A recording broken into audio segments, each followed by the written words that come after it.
Kalau boleh tahu Pak, kenapa ini Taman Nasional Bantimurung Bulu Saraung dinamakan Bantimurung Bulu Saraung? Dari segi penamaan Taman Nasional, awalnya memang diusulkan sebagai Taman Nasional.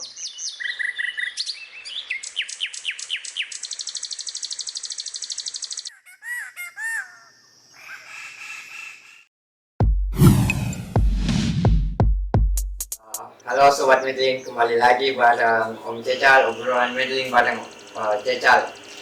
Kali ini Om Cecal mau ngulik-ngulik tentang Bantimurung, Taman Nasional Bantimurung Bulu Saraung sebagai daerah tujuan wisata. Kali ini Om Cecal ditemani sama salah satu pegawai Taman Nasional Bantimurung Bulu Saraung. Kalau boleh tahu siapa Pak? Pak Alias, Pak Alias ya. Oh iya. Pak Alias sebagai apa ini di Taman Nasional Bantimurung Bulu Saraung? ya saya selaku pemangku kawasan dari kepala seksi pengelolaan Taman Nasional BN2. Oh iya. Oh Jamban. Oh iya. Ini mau bahas nih tentang Taman Nasional Bantimurung Bulu Saraung. Kalau boleh tahu Pak, kenapa ini Taman Nasional Bantimurung Bulu Saraung dinamakan Bantimurung Bulu Saraung? Ya. Oke, makasih atas pertanyaan yang diberikan. Selamat siang dan selalu sejahtera kita semua. Dari segi penamaan Taman Nasional, awalnya memang diusulkan sebagai Taman Nasional Hasanuddin. Namun dari segi penamaan ini karena ada gugusan Kars ini terdapat 2 kabupaten, sehingga masing-masing mengusulkan ada namanya Taman Nasional Bantimurung, ada namanya Taman Nasional Khusus Bulu Saraung, sehingga dilakukanlah duduk bareng, sehingga kita bisa memberikan penamaan di Taman Nasional Bantimurung ini selaku supaya mudah diingat dan bisa mewakili 2 kabupaten. Oh iya. 2 kabupaten. Jadi tadi yang saling cemburu Pak, Ya. ada Bantimurung Bulu Saraung. Ya. Bulu Saraung berada di Pangkep, Iya. Bantimurungnya ada di Maros. Maros, sehingga sudah disepakati penamaan Taman Nasional Bantimurung Bulu Saraung. Oke, itu tadi alasan kenapa dinamakan Taman Nasional Bantimurung. Ternyata sempat mau dinamakan Taman Nasional Hasanuddin. Jadi karena mungkin Hasanuddin identik dengan Sulawesi. Ya. Kalau Pak, sejak kapan sih sebenarnya nih Taman Nasional Bantimurung Bulu Saraung ditetapkan sebagai Taman Nasional oleh Kementerian Pak? Awalnya ditunjuk itu 2004, ditunjuk sebagai Taman Nasional, kemudian ditetapkan menjadi Taman Nasional itu sejak tahun 2006 sampai sekarang. Ini pengelolanya sudah masih tahap proses juga, masih harus banyak belajar. Namun karena kita Taman Nasional Bantimurung Bulu Saraung ini mempunyai keunikan tersendiri, sehingga pengunjung itu bisa tertarik gitu. Oh, tertarik datang untuk berkunjung. Karena kita punya keunikannya itu Kars terluas kedua di dunia, terbentang mulai dari Maros sampai ke Pangkep. Dan bukan cuma Karsnya punya keunikan, kita ada beberapa ciri khasnya juga, punya yaitu kubu-kubu, kemudian gua-gua yang begitu banyak, kemudian itu tadi bentangan Karsnya yang sangat tinggi karena dia berbentuk piramida ya, tower. Oh ya, itu ya Pak, tadi punya banyak hal-hal yang unik di Taman Nasional yang bisa kita temui hanya di Taman Nasional Bantimurung Bulu Saraung. Kalau mengenai ini kan tadi sudah dari 2004 ditetapkan, 2006 mulai dikelola sampai sekarang berproses. Nah, dalam rentan waktu yang cukup lama sampai 2020 ini Pak, sudah banyak pencapaian-pencapaian yang sudah didapat oleh Taman Nasional Bantimurung Bulu Saraung? Oh iya, Taman Nasional Bantimurung Saraung ini punya ciri tersendiri, yaitu kita menamakan Seven Wonder ya, 7 site ya, 7 site yang akan dikembangkan. Jadi ada Bantimurung, ada Patunua, ada Leang-Leang, kemudian ada Liang Lonrong, Liang Putih, Bulu Saraung. Ya, jadi ada 7 site itu akan dikembangkan sebagai destinasi khusus peminat. Jadi punya ciri khas tersendiri yang 7 site ini. Nah kalau Bulu Bantimurung apa ciri khasnya? Ciri khasnya itu selain air terjun, Iya. juga kupu-kupu, kemudian Helena. Helena Cambridge ya Pak. Kalau Site Patunua? Site Patunua itu bisa orang bercamping. Kemudian kita punya kembangkan di sana ada hotel di tebing ya. Oh iya, saya sempat lewat itu Viverata yang naik ke atas ya Pak. Kalau Site Leang-Leang? Leang itu keunikannya gua-gua prasejarah. Oh iya, yang sempat ada gambar tangan itu ya Pak. Ya, Yang sangat lukisan paling tua kalau tidak salah, saya sempat baca itu. Ya, dari hasil penelitian dari arkeologi memang ditemukan ada sekitar 40.000 tahun. Prasejarah mungkin. Ya, itulah salah satu keunikan Taman Nasional dan mudah dijangkau. Iya, aksesnya mungkin dekat dengan Kota Makassar, bandara, jadi sangat lokasinya strategis sekali nih ya. Taman Nasional Bantimurung Bulu Saraung. Ya, itu jadi sangat memungkinkan orang misalkan dari Jakarta mau ke Papua, punya waktu 2 jam transit, bisa berkunjung ke Bantimurung. Sambil menikmati air terjunnya, kemudian panorama yang sangat indah. Panorama alamnya ya Pak, mungkin bisa kasih lampu apa selama capek bepergian. Ya kalau Pak, yang tadi sudah 3 ini, Leang-Leang, Patunua, Bantimurung. Kalau Bulu Saraungnya? Bulu Saraung sangat indah itu. Kalau melakukan perjalanan pendakian itu bertanggalan alam itu sangat menarik dan sangat menantang. Kemudian pada saat anak-anak mendaki ke atas itu pada malam hari, memburu melihat matahari terbit. Oh iya. Sangat indah. Sunrise ya Pak. Melihat sang fajar muncul di pertama kali di puncak Bulu Saraungnya Pak. Oke, kalau Site Lonrong, yang Lonrong itu ciri khas tersendiri mengenai desa air, pemanfaatan air. Iya. Di sana ada gua, orang bisa berkano ya, pakai kano sambil perahuan. Iya, sangat indah sekali. Jadi memang rugilah teman-teman yang punya keinginan untuk berwisata. Jadi sambil kita manjakan sebenarnya wisata orang yang mau berkunjung di sini. Ada yang mau santai-santai saja ya cukup Bantimurung. Tapi kalau ada punya minat khusus, yang sport itu Pak. Minat khusus bisa mendaki ke Bulu Saraung. Yang minat lebih khusus lagi bisa menelusuri goa. Jadi rugilah teman-teman atau para peminat melihat lingkungan secara ini. Ya, datanglah ke Bantimurung. Taman Nasional Bantimurung Bulu Saraung ya Pak. Kalau Pak, ini pencapaian ini kan kemarin sempat saya baca ya, pencapaian besar sekali kan, sangat jarang Taman Nasional yang mendapatkan ASEAN Heritage. Ya, salah satunya ini Taman Nasional Bantimurung Bulu Saraung di antara berapa? 54 taman nasional yang ada di Indonesia. Salah satunya Bantimurung yang dapat ASEAN Heritage, sebuah pencapaian besar ya Pak. Mungkin tadi alasan atau apa pencapaian itu sampai dapat itu penghargaan ASEAN Heritage itu ya Pak, karena punya keunikan tersendiri dari 7 set tadi, walaupun masih 4 yang dijelaskan tadi. Oke.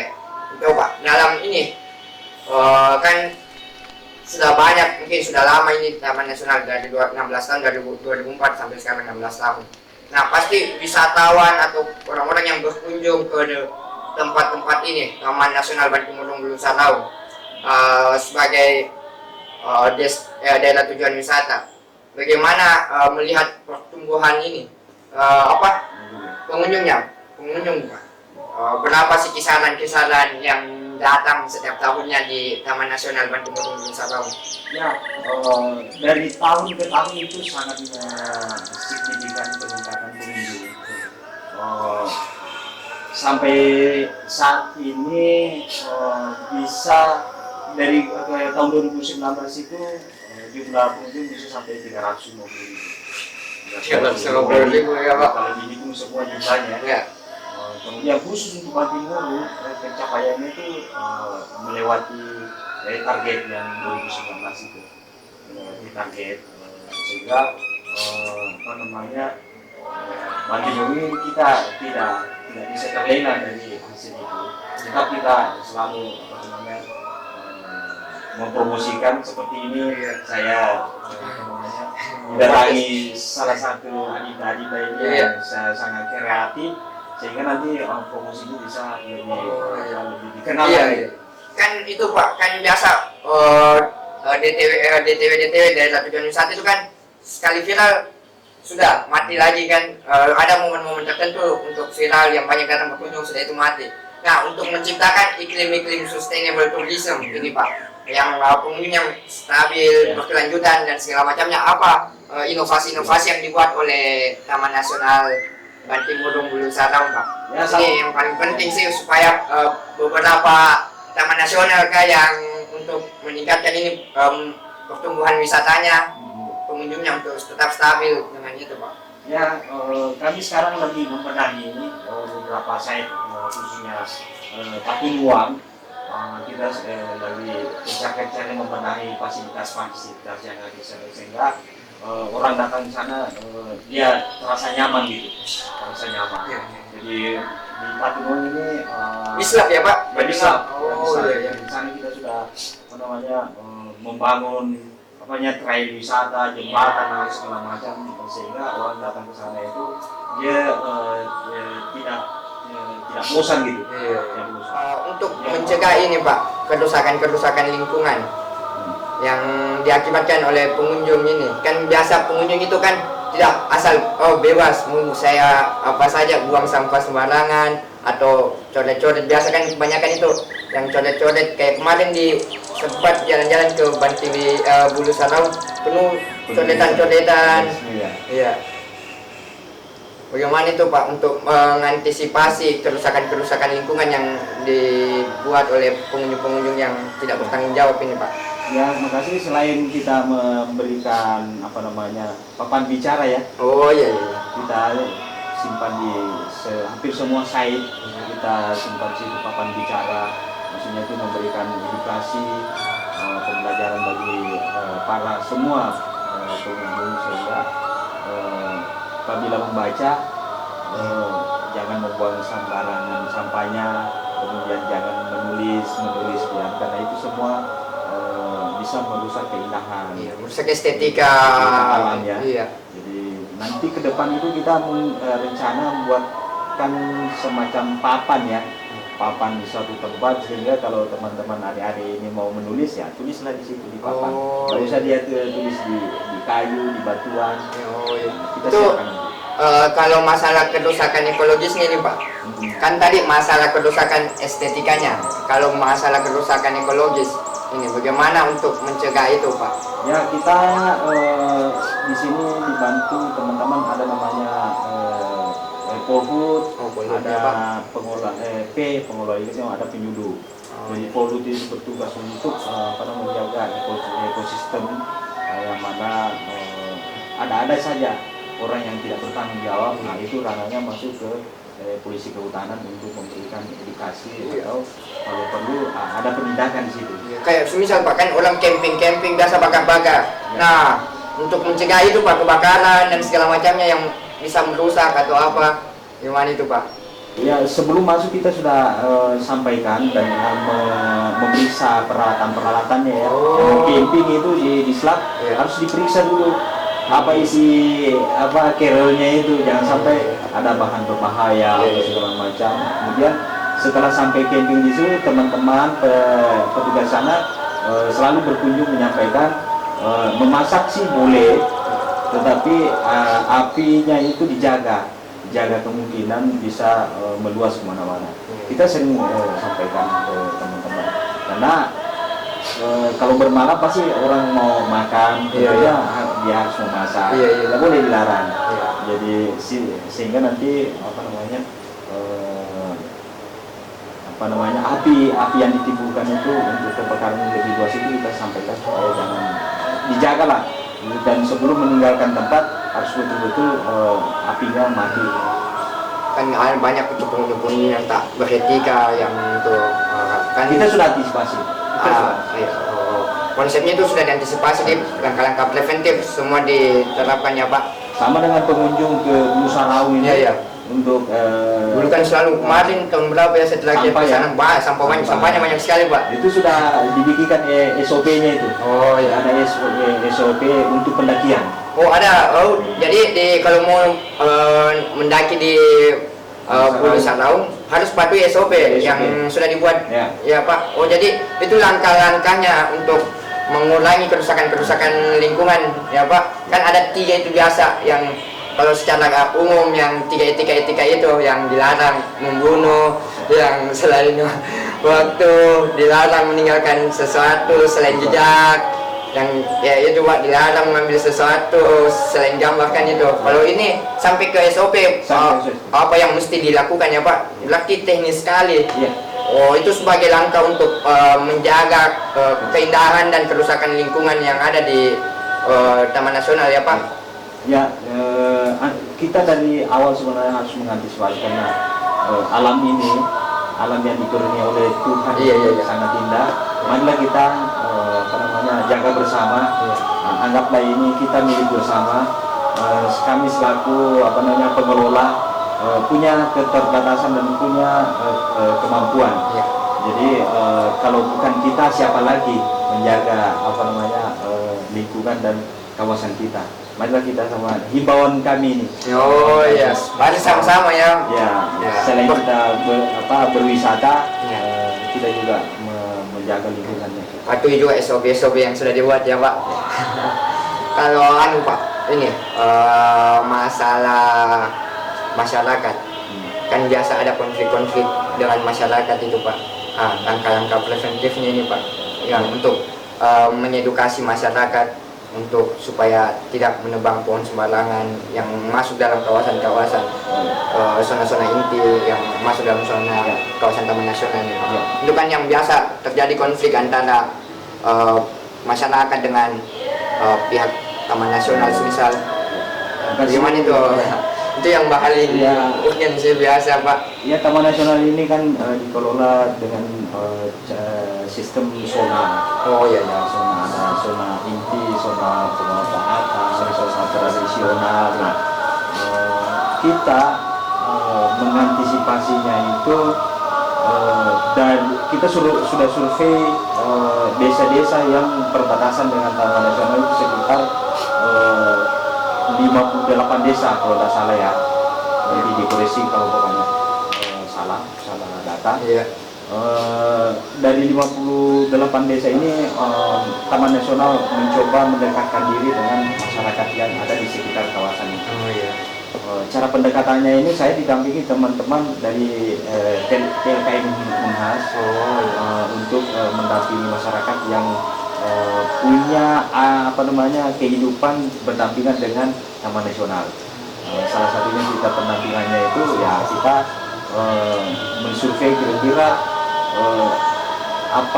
hasil apa yang bisa dikembangkan dengan masyarakat yang di sekitar itu, sehingga nanti apabila keinginannya kita itu kalau sudah berkembang produk-produknya, tentu masyarakat itu tidak lagi berpikir mau masuk ke kawasan untuk merusak, karena dia sudah terpenuhi kehidupannya, dia ada nilai tambah dari itu. Ini kan Pak, masa pandemi sekarang untuk mematuhi protokol kesehatan untuk orang-orang yang berkunjung di wisata Taman Nasional Bantimurung Nusa Raung.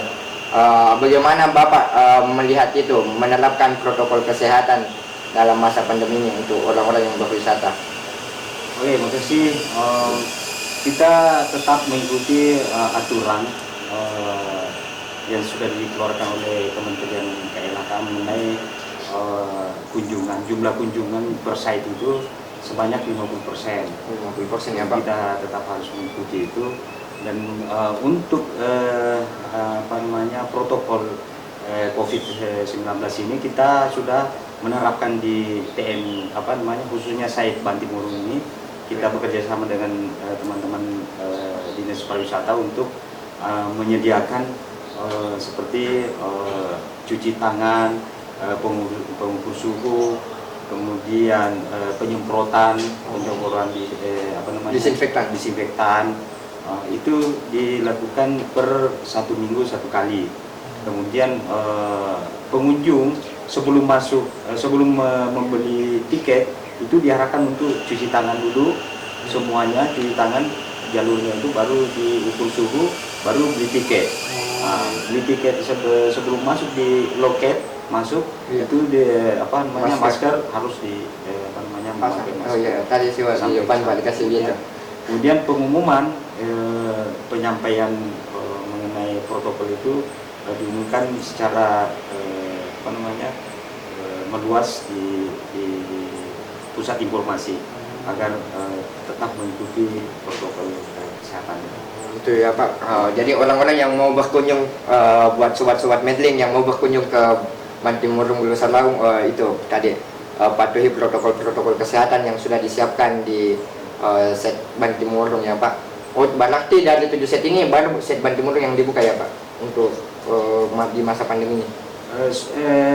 Surat dari Menteri sudah sebenarnya sudah bisa dibuka juga kayak Bulu Saraung, kemudian saya Patunong juga sudah bisa dibuka, namun sekarang Patunong lagi pemenahan jadi kita masih belum buka. Kemudian sama dengan di Skybridge ini kita juga masih pemenahan, jadi untuk sementara ini kita untuk mungkin kalau selesai rehab ini bulan 1 kita buka lagi. Ya, mungkin bulan 1 ya Pak, puncak-puncak wisata, dan mungkin semoga ini juga pandemi segera berakhir dan semua orang bisa melepaskan penatnya di rumah dan segala aktivitasnya di wisata Bantimurung. Mungkin itu ya Pak. Tadi, nah pertanyaan terakhir ini Pak, sebagai taman nasional, mengapa harus memilih Taman Nasional Bantimurung Bulu Salaung?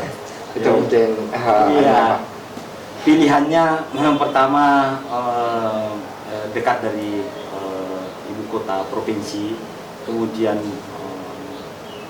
alamnya juga cukup bagus, dan rugi rasanya kalau datang ke Sulawesi Selatan tidak berkunjung ke Taman Nasional Bantimurung Bulu Salaung, karena punya ciri khas tersendiri dan sesuai dengan keinginannya itu bisa terpenuhi di TN Bantimurung Bulu Salaung. Buat sobat Medling, kalau mau memilih tempat, rugi rasanya kalau tidak ke Taman Nasional Bantimurung Bulu Salaung kalau ada di Sulawesi Selatan. Dan itu ya Pak. Terakhir itu tadi bincang-bincang atau ngobrol dengan salah satu pegawai dalam hal ini Pak Alias, pegawai Taman Nasional Bantimurung Bulu Salaung. Mungkin itu saja buat sobat Medling yang nantinya. Sampai jumpa ya di obrolan Medling yang lainnya. Mungkin sekian dan wassalamualaikum warahmatullahi wabarakatuh. Terima kasih Pak.